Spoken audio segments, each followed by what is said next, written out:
So hey guys, in this video, we are going to talk about things that you have to keep in mind before starting a startup. So we'll go through the each steps and some tools that will help you in this process of starting a startup. So this video will be helpful if you are a startup founder or if you are a team member of a startup or even if you are thinking to start a startup. So guys, in 2024, starting your own startup is very easy given that the AI tools that you have that can easy your every task, right? Even from hiring or even writing code or even managing tasks, it all became very easy using these AI tools. So we'll be discussing all those AI tools, but what are the things that you have to make sure that you are ready for starting a startup? And what are the things that you have to do before starting your actual startup, right? So that is all what we are going to talk about in this video. And to give a brief about me, like I have been working on three registered startups till now. One is from US tech startup, other are from startup that are incubated in IIT Madras incubation cell, and some of are my personal projects. Before moving ahead in this video, let's know about like what actually a startup is. So if you are thinking to solve a problem, actual problem that exists, or like that can be anything that will solve a human problem or make some tasks easy, like mostly using any technology, software, or code, right?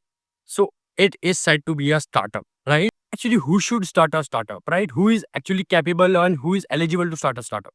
So there is no limit. Like even I have seen students from 10th grade starting a startup, like this, that, and they're actually getting paid from it. Like, so it is not any limit in the age or your qualification to start a startup. But the important thing is you should understand your market. So the benefit with them, those students, was that they had worked with on that domain.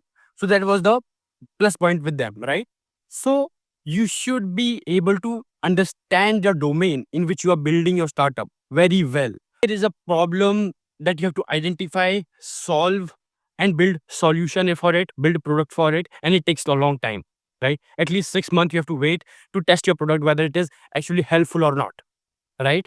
And you can't just focus on something that is not useful and just you are building out of it, and after 6 months you are seeing that no one is actually willing to pay for it. So that should not be there, and you have to make sure to handle those situations, right? Because you will be having a team that you have to maintain, that you have to manage, and for which you are responsible. So before starting a startup, the actual thing that you should keep in mind is the research. So the research is not something that you do in your Google or some chat GPT kind of thing.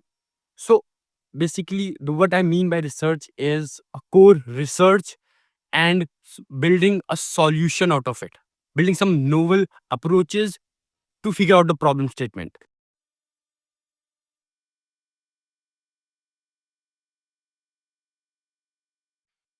So how do you start a research? How do basically you identify a problem and then solve it? So that is the actual thing that you need to consider before starting a startup. Because startup is actually solving a real problem that has not been solved yet. So that you have an approach that actually solve it efficiently, or maybe it optimizes the cost or saves your time, right?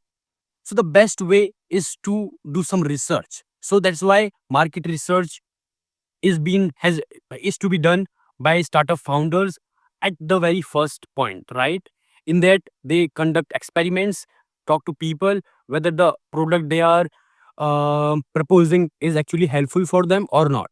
So you need to understand the market, right? You need to understand approaches that are already being used. If you're into a deep tech startup, you have to have read more and more research papers. You have to read the current trends, the tools that are there in the market. So that all should be done before you plan to start a startup or build your actual product.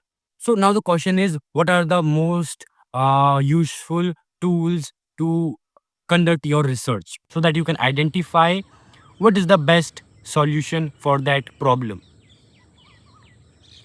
So there are some repositories which have papers which propose solution for given problem that you can use to build a product. So similar repositories, archive.org. which have many papers that talks about solutions, talk about problem statements that usually people face all around the world, and they provide solutions to build it.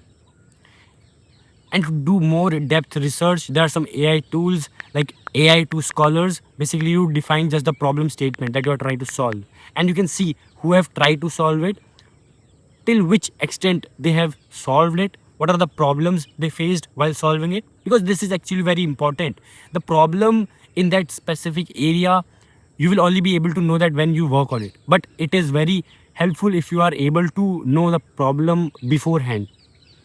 That will be only possible if you read more, if you interact with those authors or those researchers who have already been developing those solutions, so that you can learn from their mistakes.